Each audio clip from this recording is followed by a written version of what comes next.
what are your thoughts on Nynaeve? Nynaeve. Yeah. I know she's one of your favorites. Every Mhm. time she's on a page, I'm like, Nynaeve, you are such a bitch. Why are you so mean? Like, I understand you just want to be mother hen and you want to be a good person, you want to keep them under your wing, but come on, like you got to be a little nicer. Like you Oh got to use the god. carrot occasionally. You can't use the stick for every single situation. That honestly, it's all true. All right, what is up, you guys? Digger Dan here, coming at you with another video. Today, I am with a special guest. I'm a longtime viewer of the man, but I'll let him introduce himself. Hey, I'm Richard from the 2toRamble channel. Just the one rambler here today because the other rambler doesn't appreciate fine book tastes He does like I not. do, and Yeah, Daniel here. yeah, but hey, I slid in the DMs and I made things happen. So now I get to be that guy. Talk very fine book taste with Wheel of There we Time. go. So Um, yeah. So if you guys saw the thumbnail, if you saw the video, you know Wheel of Time. It's my favorite series of all time. And that is something that was very recent. And I know Richard and some point said it was his favorite. Um, I'm dumb. This is It that was 5 minutes. it's This my is your five. favorite series of all time as well. Okay. As a collective whole, I I have never had the highs that I've ever had in reading. Do I think like it's perfect and flawless? No, Oh. but that's it all doesn't matter. It's still the best. Hmm. I'm excited to talk about exactly why Hmm. that is for Yeah. me. No, I love that. I forget his name. I think it was John Campia. In high school, I was huge into watching movies, and I watched a lot of like Collider on YouTube. Mm. And he was a movie reviewer, and he was a avid defender of the prequel trilogy for Star Wars. Something that he said about people who are crapping on the sequels is that if you claim you love Star Wars, but you have to take all the good things with the bad. So I think that's kind of what you're getting at, and I know I explained that poorly. Oh Um, no, I but understand that's that. how I feel about Wheel of Time It's the as same. well. Well, I do think Wheel of Time is better than the prequels, but I I agree. I will agree. say the prequels at least have something to offer you. Like True. the fact that it has the best lightsaber fights in the entire series, some of Hmm. the best in music, Hmm. actually, like it has something of Right. substance. Hmm. Maybe, Jar Jar Binks not so fun, but No, all the talk about trade deals not the best time. not the best. Not the But immediate. Our communications are blocked, so that must mean invasion. That that that plot point, yeah, that line of thinking doesn't perfect. make sense, but whatever. Perfect sense. We'll just gloss over that one. But anyway, But wheel time. I did want to tell people who are listening as well. Daniel slid into the DMs and we were talking about, and this was I said, "Hey, do you want to do a video with me on Wheel of Time?" I was like, "Yeah, sounds awesome." Cause at that same moment, Austin just finished up roughly the fourth book of the Wheel of Time. Didn't like it, and we decided to like stop our review series on the Wheel of Time and basically halted my reread of the series, which kind of bummed me out. Don't Mhm. really get to talk about it with anyone. And so Daniel came at the perfect time where I get to continue on with my reread and I get to continue talking about it. So, Mhm. if you are interested in listening to my thoughts on The Wheel of Time and going forward in the series, like any of my reviews, you'll find them here. Yeah, which I am again very honored to host because if you look at this, and again, I know it's not a numbers game. We're just here to have a friendly conversation. But if you look at the numbers, I did the math, and I currently at less than 1% of your guys' subscriber count. Because if you round up and say you're Oh, that's enough. 27,000, and I'm less than 200, that's 0.74%. So again, very honored, and I'm just so excited to talk about it for your favorite series of all time. All right. Let's get kind of right into it. We're gonna Yeah, try and be spoiler free as much as possible as we can, but I'm sure we'll give proper spoiler warning before we get into something maybe a of little bit course. more juicy. Yeah. The intention is after this to give a review on every Wheel of Time book going forward. This is just thoughts before the reread for you, Daniel. because Mhm. you haven't reread the whole thing yet. True. I actually just finished the series back in January. So I read book 14 in well, actually, it's not true because I did hold off the prequel New Spring until March. I wanted to hang on to it until I was Mhm. missing Wheel of Time again because it's the last Wheel of Time book, Yeah. obviously, since Mr. Jordan's obviously passed. So we know we're getting nothing new. And I could only hold out for a couple months, but yeah, the proper 1 through 14 I did finish at the end of the beginning of this year. So. Yeah, it's been quite a few years since I Mhm. first read it, and then I Mhm. started my reread last year, sometime halfway, honestly, about this time last year, Okay. roughly. Yeah. So, what exactly makes the Wheel of Time so special to you? Like, what really pulled you to it in the first place? So ironically enough, it was me viewing content creators like yourself. I was big on like book talk at the time, I guess, and that was one where it's that kept coming up where people were like, oh, best fantasy series of all time. Wheel of Time was always mentioned, so it was kind Mhm, of in the back of my mind all the time. Because at that point in my life, a couple years ago, I was falling in love with reading again. Growing up, I was huge into Aragon. I was big in like Percy Jackson. And outside of mhm. that, like once I hit high school, I kind of stopped reading for fun. So last few years, I've been kind of trying to chase that high that I had as like a teen or preteen. Um, and then having people like you saying, "Oh yeah, Wheel Time's amazing." Even I don't watch Daniel Green too much, but even him knowing he's like a champion of the Oh, series, he's a big fan of Wheel of Time. yeah. So people were talking about how amazing it is, and I didn't really hear many dissenters at the time. I'm like, yeah, sure, I'll Mhm. give it a try. And then I read the first book, and I fell in love because I'm Oh, wow. falling You back you were in. in love with Yeah, book 1. Book 1, yeah. you were hooked. I had You're very on low board. expectations, if I'm being honest. And then Mhm. looking back at book one and just seeing how, like, when Austin with your guys' review talking about how low he rated it, just because all he could think of is this is a Tolkien ripoff. I didn't have that that bias. I just was like excited and like, okay, they got 13 more books to go. I'm excited to see what happens. Um, so I guess I was maybe more in love with the idea of what could happen.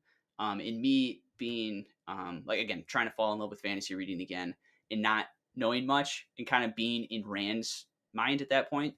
Because at the end of that book, he's starting to learn what's going on in the world. But that entire time, I kind of felt as like a the reader insert. I feel like was Rand, or I guess like Yeah. I mean fielders in general, because it's like they're in their tiny little corner of the world and then they get ripped out of it and they're exploring the world in greater. So I know I'm explaining that poorly, but yeah, that's that's how I I felt, and I was just excited to get yeah. going, and it honestly just got better and better in my opinion. I had a similar, position to you of I hadn't read The Lord of the Rings. So, Hmm. of course, I watched the movies before I read Wheel of Time, but Hmm. I hadn't read the book until after I finished the Wheel of Time. Yeah. It was pretty early on into my I think I basically read Stormlight Archive, Hmm. then, like, Stormlight Archive, Mistborn, and then went right into Wheel of Time. Okay. That like, it was basically the 3rd series that started my new reading journey Hmm. again, because I had the same thing as you, I've read a lot in middle school, and then high school hit, and nothing. Yeah. Didn't read for fun for, close to 8 years. Right. And so, yeah, Wheel of Time is one of those things that really sparked my love in reading again, and I didn't see all of the, um, allusions to Tolkien at the Hmm. time. I, of course, see them now, and I see them Right. lovingly. I don't see him Right. as a negative, but Yeah, no, I'm the same way. But like again, kind of going back to Austin, where he's like, yeah, you got in Middle Earth, you have Mount Doom, and then in Randland, now it's Mount Doom. I'm like, or whatever. I'm like, all right, Austin, that's fair. That's fair. no, I thing is he brings up some really a lot better Hmm. points of basically the Gollum insert Yeah, of the, oh god, there's so many.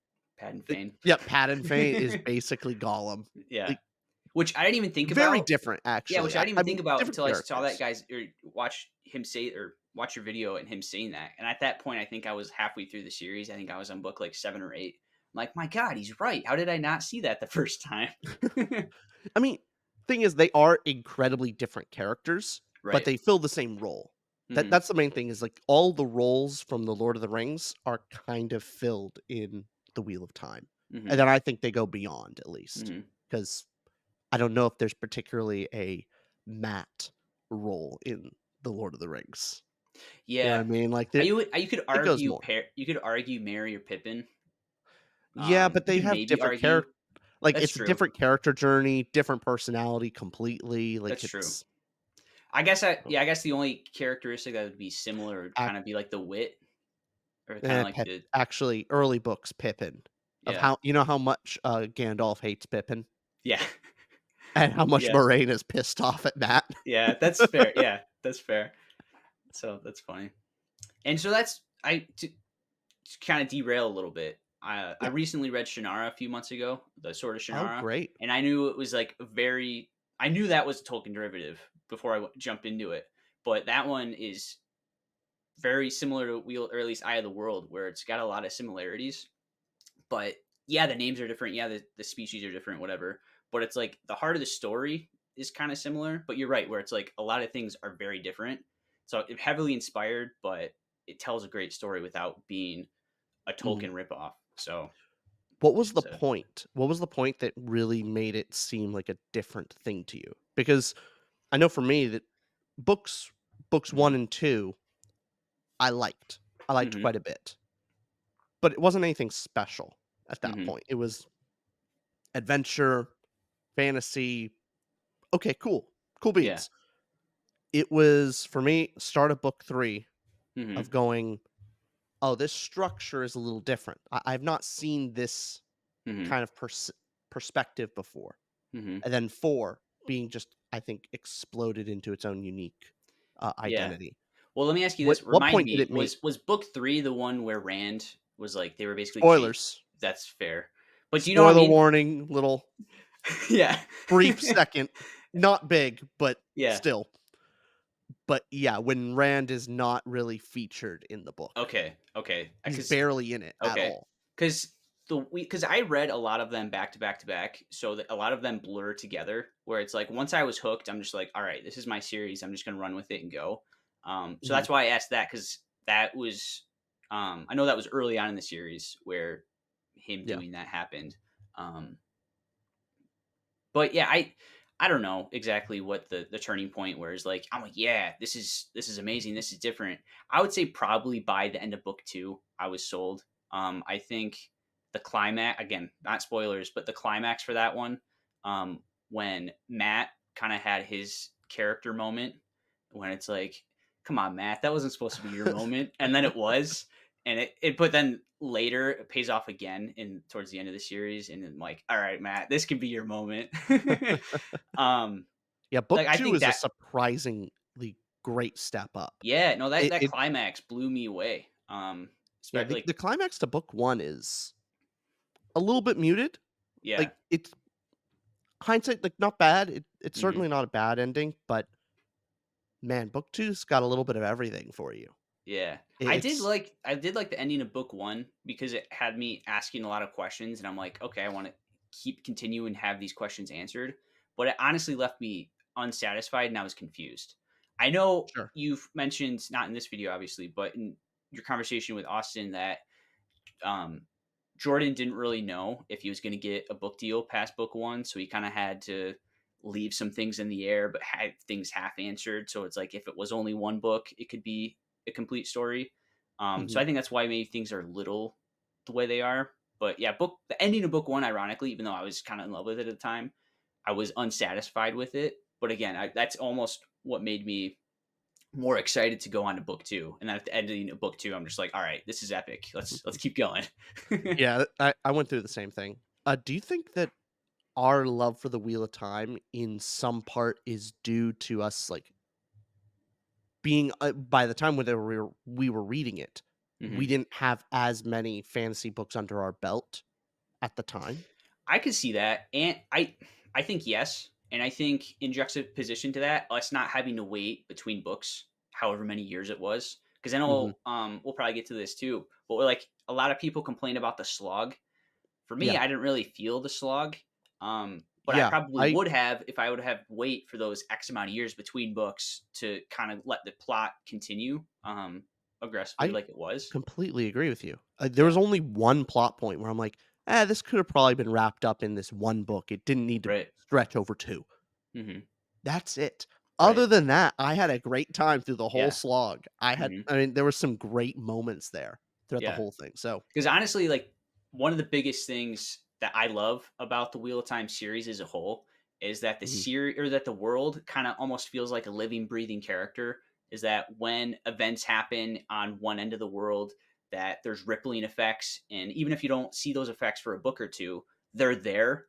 And then when they get called back on, you're like, "That's right, that did happen." And just like to me, that oh was yeah, so cool, and just how the different characters, like the Edmund Fields Five, minor slight spoiler light, but when they kind of go off and do their own things across the world, and then you're kind of following all these different thread points, and then when they finally get pulled back together, like that's just to me is so satisfying, and being able to explore the different mhm, cultures, like the Shan Chan and the Sea Folk, and just like exploring more of Andor in Karheim, just exploring all these different countries and feeling like there's a living, breathing history.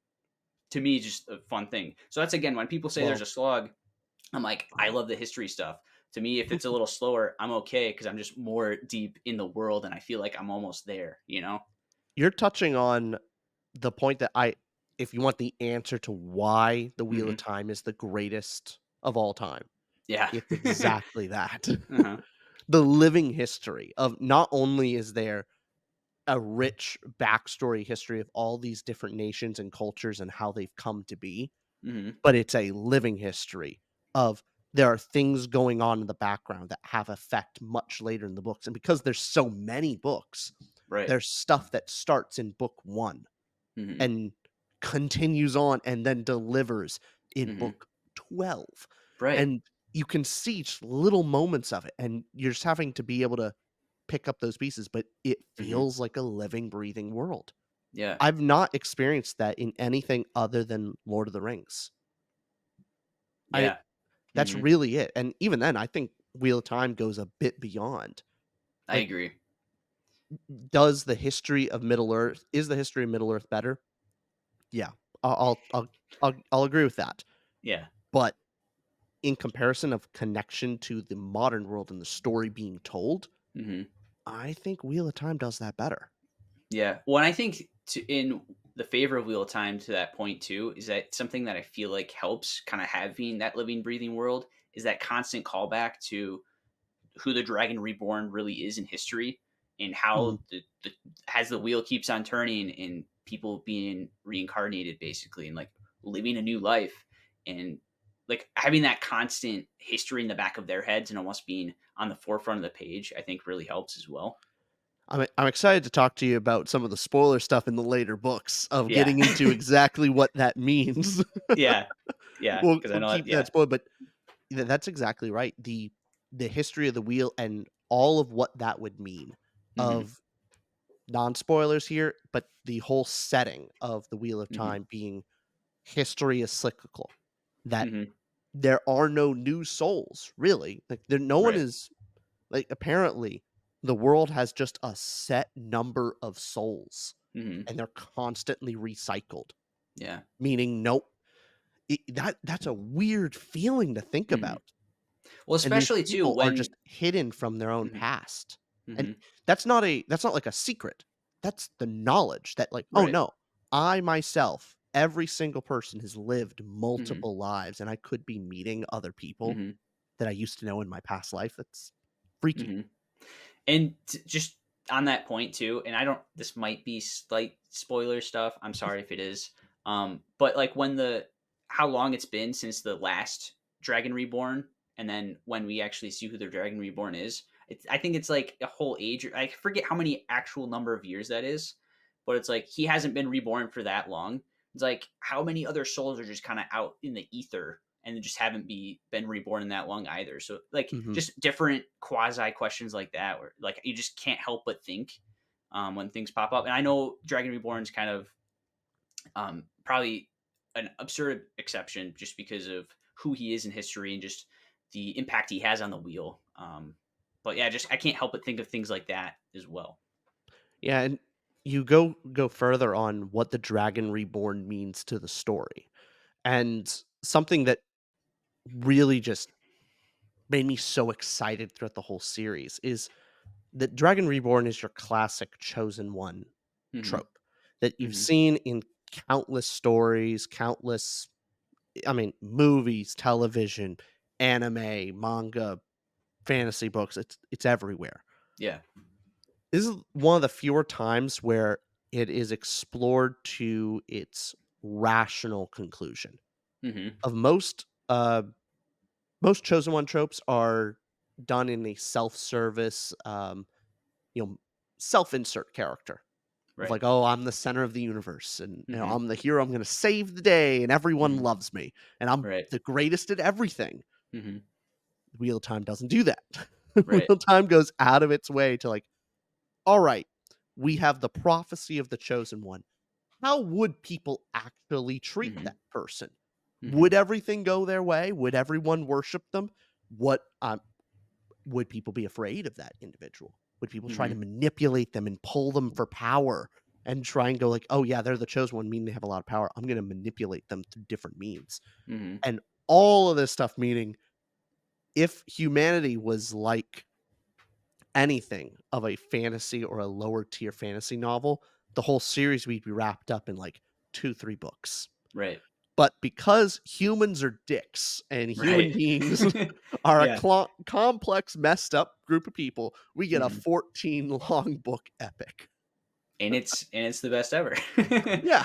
um, well, yeah. To touch that point, it makes I think that's part of the reason the world kind of feels so real because you have characters like the Prophet, who it's like Mhm. who's introduced early on, but it's like for a few books is just kind of put on the back burner, and you kind of hear people have reports of the Prophet doing things in the name of the Dragon Reborn, and that but you don't really see the effects of that for another couple books. And you're like, well, what the hell is the Prophet doing? What's going on over Oh, there? yeah. And then when you finally do go, you're like, I'm ready for it. All right, this is. But then when you actually get it, and then this is messed up. I don't want to see this anymore.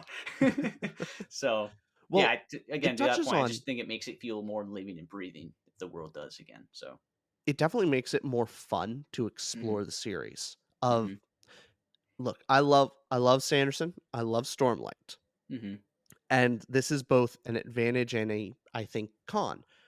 With a traditionally structured plot where, things are introduced in one book and then they overall most of the stuff is concluded in that book and then there's a couple tie overs to go through the next book. Hmm. But generally you can kind of predict the plot in where it is going. Right. You know what I mean? Of Yeah. it seems like things are structured and moving in one direction. Hmm. The Wheel of Time just has so many background moving parts Yeah. that you don't know when they're going to pop up again, that Right. it's things that could be set up in a book and seems really important is then kind of pushed off to the sideline. They go somewhere else, and that just festers for 3 books, Hmm. and you never know when something's gonna pop up and where the plot is exactly going. That's what I really loved about it is because the world felt real. It Hmm. didn't feel like there was a predetermined Yeah. plot. Well, and kind of to your point earlier too, where people are selfish, know-it-all dicks, and have their own motives to do things, and trying to pull like the Dragon Reborn in different ways, or even just their own little politics in their own little corner of the world, in their own like, and the last battle isn't happening for however long, at least in their minds. Like it's way out there, don't have to worry about it. So it's like you can almost have like these tiny little pockets of people who were unbothered by the world events and kind of seeing their views. Like again, just making it feel more world, more lived in is just I think it's just masterful. It's just Oh, definitely yeah. my favorite world that I've ever lived in while reading. Yeah, and it goes beyond a so I don't know about you, but kind of pessimistic Hmm. fantasy can normally get on my nerves of like, Hmm. I don't know if I want to read where just all humans are not just dicks, but Hmm. traitors to the species type of evil. Right. And like that's everyone and it's all sucky and it's all terrible. What I loved about Jordan's writing is yeah, there's some dicks in there, but most of the time it's people that believe that they're right in doing the right thing Mhm. but they don't have all the context. They don't have all the information, Mhm. or they have their own struggles, they have their own sets of beliefs and cultures. Like, Yeah. very few people in the Wheel of Time, like, other than the actual bad guys, Mhm. are outright bad. Right. They're all just different forms of, like, different angles of the truth with different Mhm. amounts of information. Yeah. Like, I don't know about you, but I love the White Cloaks. Yeah, I do. Not Oh my like I god. love to hate them. Right. You love to disagree with them, Yeah. but this is book 1 stuff, and Mhm.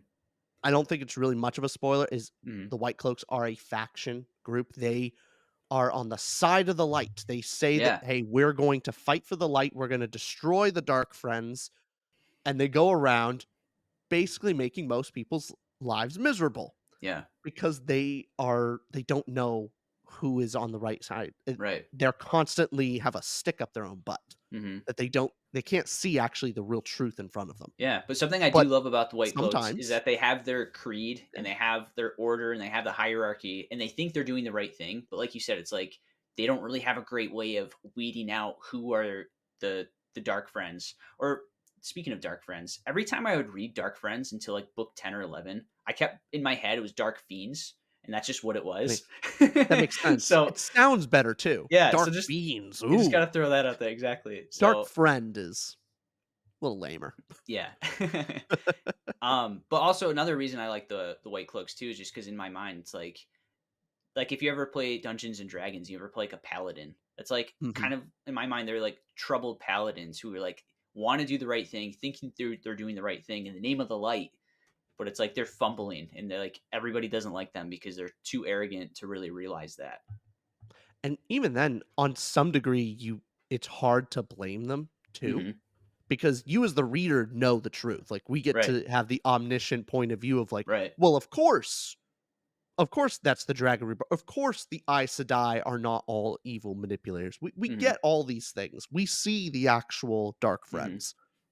The White Cloaks don't see any of this. They Right. just are around and things go bad, and there are magic users that have been like, genuinely have Right. been manipulating the entire world. Hmm. What else are they supposed to know? Like, Right. they have a lack of information and a decent reason for it. It's not like they're Hmm. completely blind. And that's why, again, jumping towards the end of the series with that payoff with Perrin, I think is so great with the relationship he ends up having with the White Cloaks, just because of exactly what you said. It's like their Mhm. information is very limited, where it's like at that point, Perrin has more and more information and he's becoming more into his own. And Perrin is one of my favorite characters as well. Let's get Um, into some of those characters yeah, without spoilers on what makes these characters so great yeah. and what made you love following them for 14 long books. Yeah. So Perrin, like I said, is my favorite. And part of the reason is that for that is I you haven't read the Aragon or the Heron cycle, have you? Okay. No. Well, there's a character that is Aragon's cousin in that one called Mhm. Roran. And he was my favorite character in that. And in my mind, Roran and Perrin are the same person. Basically, he's my Roran insert in because they're not both blacksmiths, but at the end, like both have hammers, both blacksmith-ish, where they're both very simple. Mhm. Basically, like they're not dumb, but they're just at the end of the day, they just want to be with their family, right? They just care about the one Mhm. they love, and outside things don't really matter. But and Perrin gets pulled in just because he's really following his friends. He doesn't want his friends to get in trouble, right? So he's just Mhm. such good nature. But also at the start of book one, like just being so naive because he's what 17, 18-year-old kid in Yeah. in farm country. um and just the growth I think he has. I know everyone says that Matt is a lot of their favorites in the beginning. I Mhm. didn't like Matt, and again, just like Oh, everybody else, later yeah, he gets I better. hated Yeah. Matt in the beginning. Yeah. First 2 books of Matt, oh boy, I know. I hated him. I know every time he was on page, I kind of rolled my eyes. I'm like, all right, when do we get back to someone else that's not not Matt? But then again, towards the end, he's comes into his own. He's his own person. Oh, He's yeah. one of my favorite characters. But again, what I'm getting at is I think Perrin personally has a better arc than Matt. Even though a lot of people, especially in the slog, will disagree with me on that. But Well, what about you? What's your when it favorite character? you're touching on something of I don't think this is really any kind of spoilers, Mhm. but I think Perrin actually really has an arc Mhm. where Matt, I don't know if he particularly changes a lot. Like, I don't know if he learns a moral. That's fair. Here's the thing: everyone else just kind of gets to see how good of a guy he is, Mhm.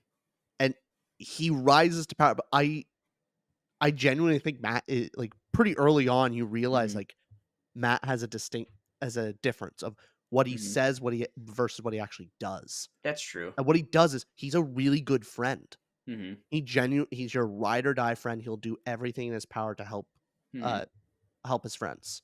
I And guess he'll say a bunch of stupid stuff. yeah. That doesn't change Mhm. ever. That's the wonderful thing about him is he's one of the only like a bunch of the other Mhm. characters kind of have this character arc, and I don't really see Matt having a character arc. He I guess just goes on a in my mind, bigger his adventure. character arc is from book 2 to book 3 is when he gets his personality. Yeah, basically. That's pretty much it. But then after that, I agree where it's like he is just a really good guy, and like you said, he on the outside he acts like a scoundrel and acts like a womanizer, and he is some And of he those things is, sometimes. But but at the end of the day, he's just a really good friend, a really good person, and he wants to have a good night's sleep, and he wouldn't be able to live with himself if he didn't do some of the things that he ends up doing. So, mhm. No, but I'm with you on Perrin.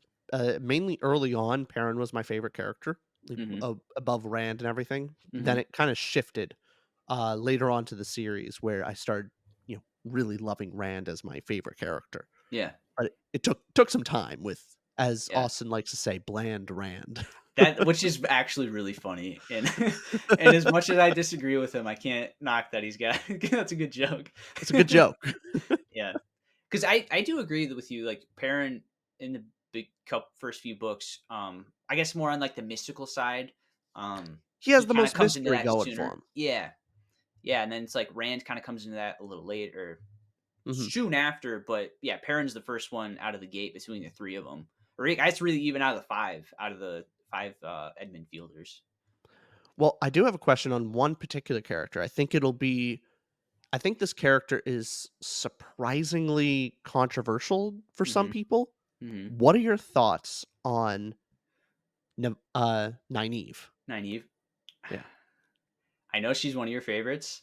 Every Mhm. time she's on a page, I'm like, "Nynaeve, you are such a bitch. Why are you so mean?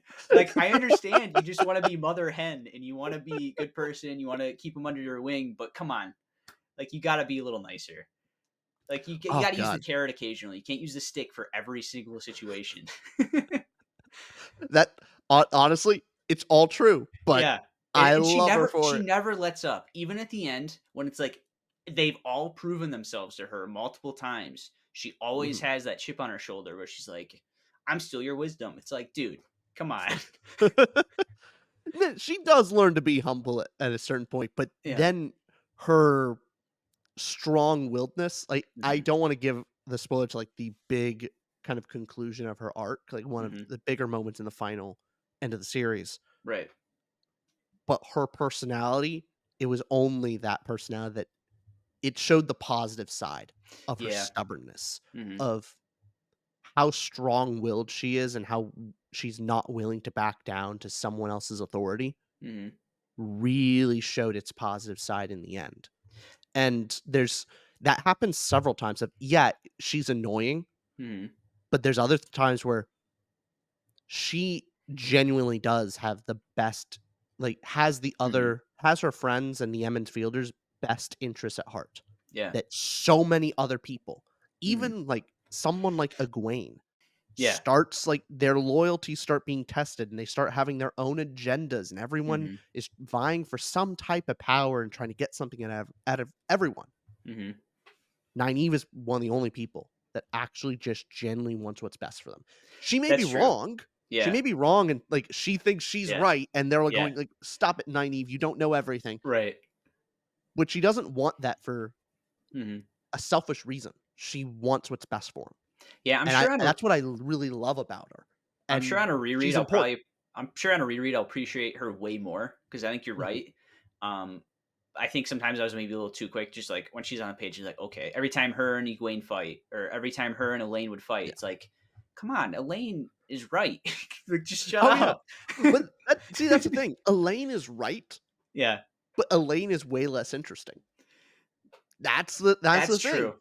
That's true. Nynaeve is interesting because she's wrong, That is fair. because she needs to be humbled, and Yeah. it's really enjoyable seeing that Hmm. happen. And I She's think, a character with so many flaws yeah. that when it's very enjoyable for her to see her, like, constantly screw up a situation, Hmm. and then she goes into it and is humbled and has to be fixed, and she causes so many of her own problems. That's And it's true. more fun to watch And I or think read. that's why later, again, not spoilers, but why her relationship with Lan works so well too, Mhm. because it's like an unstoppable force meets an immovable object type Yeah. energy. So where it's like she does get some of that humbling, and does some of the humbling herself as well. So it's like it does work well. So those scenes I did really enjoy. Um, but yeah, out of the five, she's probably my least favorite. Out of the Edmund Fielder's five, I'll Interesting. say. I think initially, Egwene was my least favorite on my first read through. Hmm. Egwene was my least favorite to read, Hmm. and I think it's a combination of uh, I don't honestly. I'm trying to think of particularly why. Maybe it's her plot line, or I think it's just kind of how Hmm. she had the same stubbornness as Nynaeve, Yeah, but with a bit more selfishness that's mixed fair. in. And a little more And tact, I'll say too. mm, yeah, Like where it's like, yeah, she's selfish about it, but she goes about where it's like, oh, this is for the good of everyone, and then kind of works around Nynaeve's stubbornness a little bit. Um, yeah. Maybe I just enjoyed how Nynaeve is like objectively wrong. yeah, that's Where fair. Egwene it's like, fair enough, she's honest. She's Yeah, honestly wrong, yeah. where Egwene is a little bit more shifty, Hmm. Something but I did I don't know, appreciate just not as enjoyable. about Egwene early on. I forget what book it was, but when her relationship with Rand kind of almost goes different ways, where instead of one, it's almost, I don't want to say specifics without Yeah. spoilers, but I think you know what I mean. Where I think they told each other in like a letter or something like that. The actual message, if you know what I'm picking up. Yeah. Um, but where they say that to each other and their relationship kind of changes. That was the first time I've ever read a story where it's like the love interest can do that. Like what? So I kind of really appreciate that. I'm like, okay, Gwen, yeah, you do that. Well, that so we're talking about how the world changes. I think Hmm. Rand and Egwene are a really great example of they're kind of touchstones of Hmm. how the characters have changed over time. Yeah, Because it's real because they spend a lot of time apart. And these are main characters in the beginning of the book, and they come into contact occasionally throughout the yeah, rest of the series. But it's always interesting when they come back together again hmm, because they both have changed so much. And their yeah, relationship is different every time. And they hmm, both realize it. Or at the very least, I think Rand realizes it way more than Egwene. yeah. I feel like Egwene has Egwene. a significant problem of Yeah, seeing Rand in any way hmm, than how he was in Emmons Field. yeah, Constantly treats him as the farm boy from home, hmm, and Rand very quickly realizes, like, this is not the girl I had a crush on when I was right. a teenager anymore. Well, She's a and I very think some different of person. that too, something that I really enjoy about Jordan's writing too, is that the entire focus of what's going on can change based off whose point of view you're looking at. Like, I think the greatest ongoing joke is between Matt, Perrin, and Rand, Oh, where yeah. they all think that the other two are amazing with women. Just like, "Oh, I wish I could be like Matt with women." And then Matt's like, "Oh, I wish I could be like Perrin with women. He knows how to talk to them." And then Rand saying the same. Like, I just think that's the greatest like ongoing joke. Oh, yeah, Or it was always funny yeah, every time it came up. yeah. So Well, I think that just as a perfect example of it's like the whole perception of what's going on can change based off whose eyes or whose mind you're in when that's going on too. And I think mhm, maybe that's why, to your point, where Rand might notice that change about from the relationship earlier than Egwene, just because maybe we've been in Rand's head more in those scenes than we were with Egwene. Where I feel like towards the end, Egwene's chapters were picking up like crazy. Um, Yeah.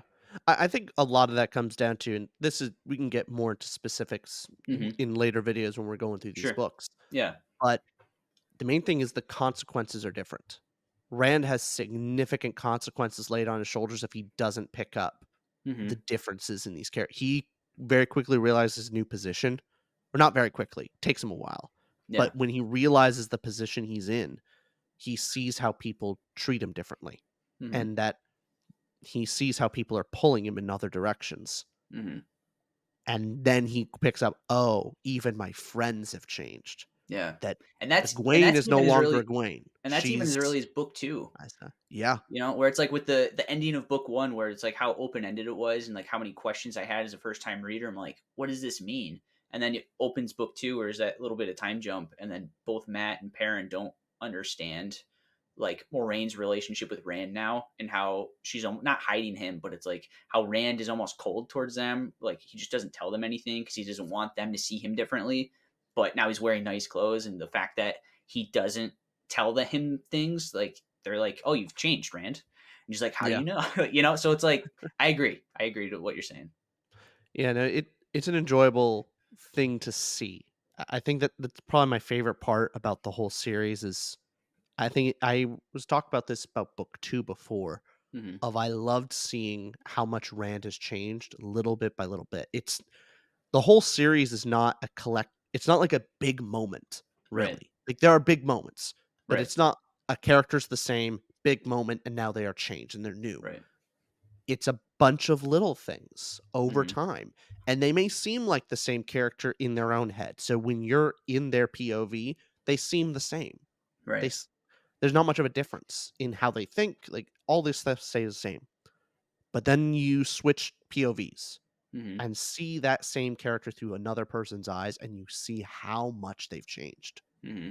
And And I think that's a really great reflection for ourselves of uh how we think, "Oh, I haven't changed that much," and then you talk to a yeah. friend you've known for 10 years, and you go, "Dude, Yeah. you've changed a lot. Yeah. It's been a while." Yeah. Well, let me ask you this, kind of on that point. Like, when's the last time you looked at like a video you're in Austin and put that out like a year ago, and like just how differently, even just physically, you look maybe a little different. Like whether it's different Oh, glasses or how full your yeah. beard is that day or whatever it is. You know. I actually have looked back on it, and it's interesting how camera shy I used to be. Hmm. Especially early videos, I would speak more muted, I was a Hmm. bit more drawn in. Yeah. I think physically I've changed quite a bit, I've been doing Hmm. much better at the gym, so There you lost a go. bit of that, Nice. the The face fat, which is the baby nice. fat, we'll call it. Yeah, but That's yeah, funny. no, I think I've improved on camera Hmm. over the years, Hmm. but yeah, it's kind of interesting to hear. Hmm. I actually just recently went to a high school friend of mine's wedding Okay. and was chatting along with, 2 of my friends from high school, Hmm. and one of them actually says, like, "Apparently, I haven't changed." Interesting. Where I think I have. It's been so many years, and I think I Yeah. have changed, but Hmm. where they put of one friend says I've changed a lot, and the Yeah. other friend doesn't see me that differently. Gotcha. Well, I wonder if And that this one kinda friend that get doesn't see you that Yeah. differently, I wonder if his name is really Egwene, and Yeah. and he only saw you for like a 30-minute conversation. He's like, "Oh yeah, Richard's the same guy." But isn't that interesting? That's exactly the wheel of time of, like, Yeah. the characters are changing over time, and some characters see it, some don't, Mhm. and it just depends on who you're observing, in Right. which perspective, and it's so much fun. Mhm. So I guess, kind of random question. What Mhm. and because I don't remember all the names from all the different countries or the regions, but what's your favorite region or country? Whether it was like the people or just when we visited them, the like the events that happened throughout the Mm. series. I guess like what's your favorite setting out of Randland? I mean, the easy answer is the Aiel. That's The fair. Aiel are like, Yeah. if we're to take the Aiel off the table, Hmm. because I fell in love with the series Hmm. because of the Aiel's history. Yeah. Won't go beyond that. Those are Yeah. big spoilers. Yeah. We'll move along. Yeah. Yep. Keep going. But other than that, I'll give a cheat answer, Mhm. and I will say Bale Doman's, uh, accounts of all the different cultures is my favorite. That's I that's clever. I like that. Yeah. I love it. It was some of Mhm. my favorite parts of the books Mhm. of Bale Doman just going to some he was like, all the other main characters, you kinda get that main character energy, and the Mhm. plot is following around them, and they're making things move, and you get to see the culture, and it's kind of smack dab in your face, but Mhm. the culture's affected by the plot and their characters. Yeah. Bale Doman sees the world as it actually is because he's a small side character. Right. And often he gets to see the plot as the ripples. Like Yeah. something happened and and the main characters are gone already. Yeah. They're out there and Bale Doman's just feeling the aftershocks of Mhm. things. And that's the most fun. It is But the most, yeah. seeing him interact with the Shan, Mhm. seeing him interact with the seafaring people, Mhm. trying to go with the Andorans, all the stuff Yeah. is so enjoyable. No, it really is. Especially, like, with the little joke, it's probably spoilers, but in book 1 where Matt gives him the silver coin and that kinda plays off later, just like Ah, yes. yeah, Yeah, or yeah, I forget yeah. what the line is. I forget it was like Tom or Matt said something, but it's like, "I shouldn't have given you that coin," or whatever it was, but just, like, callbacks like that, are great, so Oh, yeah, but there's so many callbacks to mhm, it. God, that I will say for your sake, because mhm, I'm 4 books into my reread of Wheel mhm, of Time, and I will pick back up when mhm. you get to book 4. Sure. Uh, we'll continue on after that. Mhm. But just the first 4 books, Yeah. I think you're going to be amazed Mhm. with seeing how many Easter eggs and how many seeds that Mhm. Jordan planted in the beginning that I I believe I it. was blown away. Yeah. There's some big spoiler things that end up book 13, book 14, Mhm. and they're dropped in book 1. Like, it's Yeah. hinted at right there. Now that I Mhm. know it, I can't not see it, and that's amazing to me that he thought it out that far ahead. Yeah, no, that's incredible. Especially with that story of him not even knowing if he's gonna get a book deal past book 1 as well. Yeah. It's just crazy. And I sort of appreciate that because I cheated a little bit today as I was trying to Mm, wait for us to record this video before I jump back into Eye of the World. But I cheated a mhm. little bit and I read the prologue, and just Yeah. knowing the full context of what happens and then going back to the prologue and just like knowing the relationship between those two characters and just like Luce Theron and like just having that emotion back again just Mhm. makes me so excited to jump back in the series. You have Well, no idea. I'm telling you, I think the reread of the Mhm. series is better than the first read. I believe it. Be Yeah. because you pick up on so much where it feels like a far more intricate story, where the Mhm. first read is an adventure. There's a lot Mhm. of mystery, you don't know what's going on. Things are thrown at you, they're not all not everything is relevant at once. Yeah.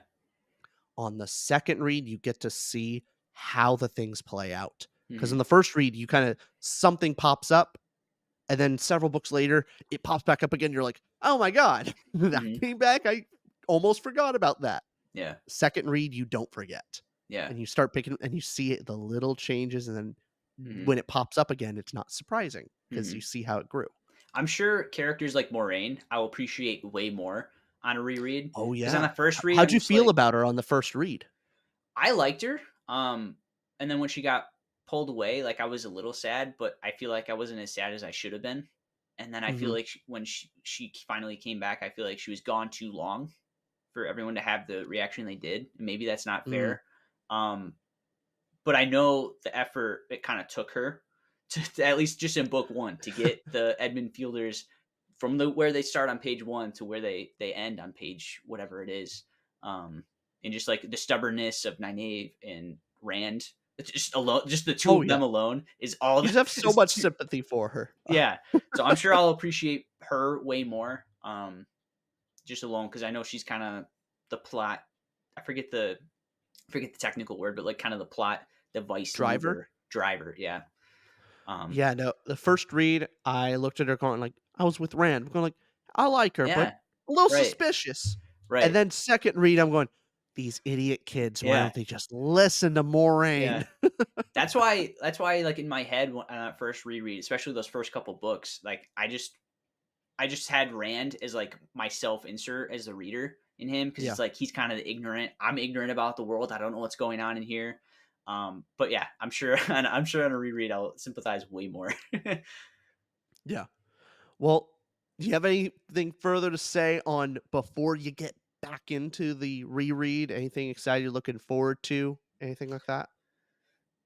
Um I think kind of like what we were just talking about, just being able to pick up on like little Easter eggs or things that I know pay off way later, and like knowing the full context. And when we see them for the first time, or at least when they're introduced for the first time, just be like, hey, I know that. I think probably just that. And then maybe kind of recapturing that magic of why I fell in love with Wheel of Time and why it's my favorite. Because you're like, when you earlier mentioned like the history of the Aiel, like that is just ingrained in the back of my head. I feel like I know the history of the IEL better than like US history now. Just as an example. So just being Yeah. able to explore that again, I think is just really, really exciting. Awesome. Well, I'm looking forward to our Mhm. next video together on the Eye of the World. Yeah, me too. And Hopefully, I hope you're a quick reader. I I'll probably have to rely on some audio a little bit to help me through it. So yeah, and I'm really excited to talk like full spoilers, because Yeah. I know we kept tiptoeing around stuff, but I feel like you can't really appreciate it until you're like, can't believe Rand did this exact thing that we can talk about. Yeah. So But no, hey, this was great. hmm, Can't Looking forward to the next one. yeah, no, I appreciate your And time, Richard. be sure to subscribe to his channel here all the way at the end of this video so Yeah. you catch the next video and Uh-huh. comment down below. Mhm. And then if, just to gotta you didn't plug it, but if, you're interested in book talks, monthly books, you should go this direction. The man got a Patreon. Go check it out. Well, thank you. So, Yeah, go alright. ahead, check out 2toRamble channel and join our Mhm. book club if you're interested. Yeah, I'll definitely have it in the description down below for sure. I appreciate that. All right. So, alright. Bye-bye, y'all. Yep. Bye, guys.